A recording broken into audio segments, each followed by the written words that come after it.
what I wrote in my book is that we live in a system that was designed not to work, and that's actually not true. See if I could go back and rewrite it. Right? We actually live within a system that was designed to work. Everything is in place for this to work properly. What's happened is we've gotten some rogue agents in there, mostly because they've been so programmed and brainwashed that they fell for the party line, which was everybody has to earn his living and pay his own way, and it simply isn't true. We're the ones who own the planet, so to speak. You can't own a planet, but sure. We're the ones in charge. And these rubby little bankers just simply had a scathingly brilliant idea on how to enslave the people of the planet. So this is a way for them, for those who set up the banks and so forth. This is a way for them to kind of hijack, if you will, an existing system and kind of applying a different layer, so to speak, on top of that system that was set up to initially to begin with. And in order, when they do that, I should say, they manage to get rich themselves of the system and consequently also maintain or gain, I guess, control over nations, I guess we can say at this point, right? Yes, and the reason is and I spell this out in my most recent article, which is called The Two Accounting Systems.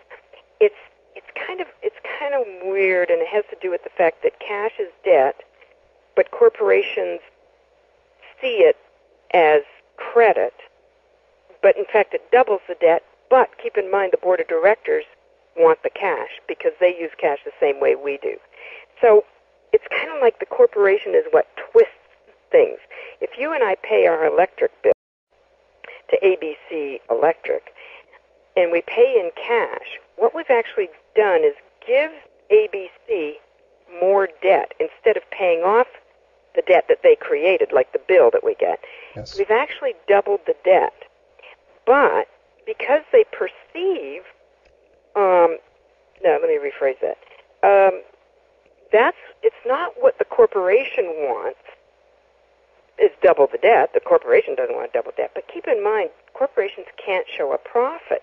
So where does that cash go? It goes to the corporate board members. Because keep in mind, a corporation is a fiction. Yes. And so it doesn't have any feelings either way. But it doesn't set off the debt. When we pay our electric bill, it actually makes the situation worse. So what happens is the board members, who like cash just as much as we do, they take the cash and create double the debt. Well, what does double the debt do? It creates what's called the national debt. And that's the old, Americans are in so much debt. Yes. Well, no, we're not. The corporations are in debt.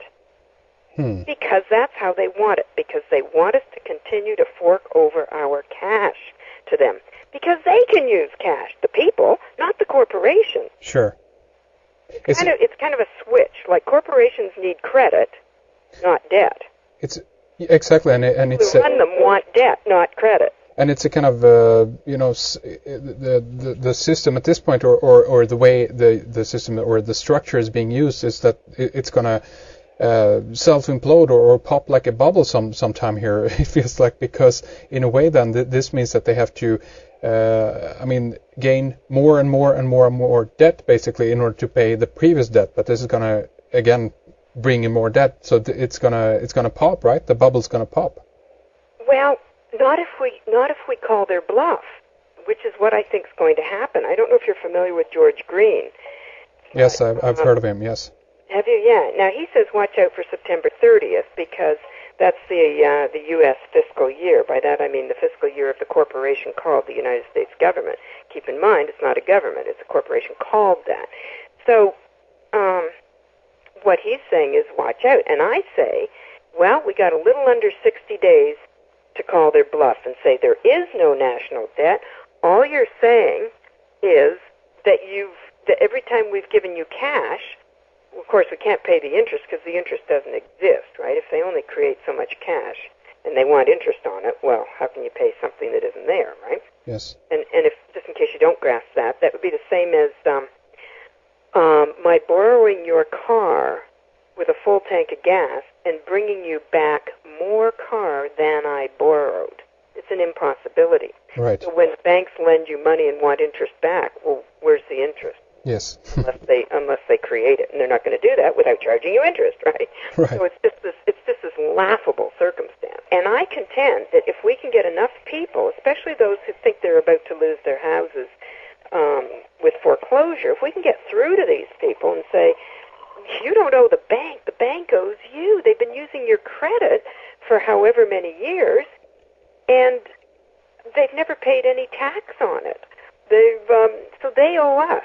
So then, we sick the IRS on them and say, go in and get my credit for me. Because the promissory note that most people use to get the loan for the house was the payment for the house right up front, right in the first place. Why? Because you put your signature onto a piece of paper. And remember, the signature is worth, billions. It's unlimited credit.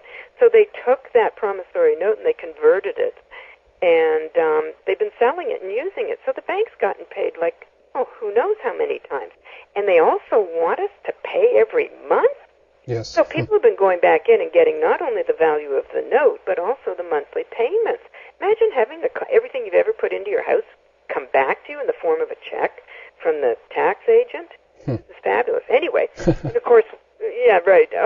So, all you're looking for is an updated, we won't go there. But anyway, so will the system implode? Well, we could say yes, and that's good news, or we could say no, it'll simply start to operate the way it's supposed to. But just like a cornered dog, they may not go down nicely. Right, they right. They may fight and to the bitter end, even though they know they're losing, and it may get a little bit uncomfortable, and there may be some casualties. But I am sticking to an intention that is, once enough of us catch on, they simply won't have an option, and they'll have to start behaving themselves. And people who are in the positions of enforcing, for example, the police or the banker who says, you overdrafted your account, so we're going to charge you $30 on top of that. They're going to catch on that they've been duped and that they are in fact guilty of wronging their brothers.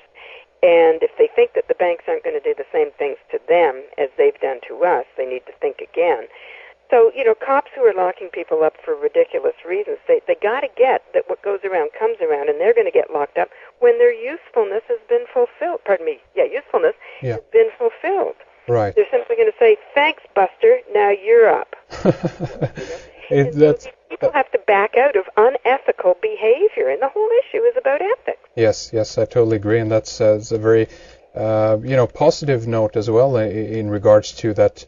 There's so much doom and gloom, so to speak, right now in regards to the financial system, that everything's going to collapse and so forth. And but it's more how we utilize the system and use it, because the structure, as you say, kind of is there in place. We just have to operate it in the correct way in order to make it work, basically.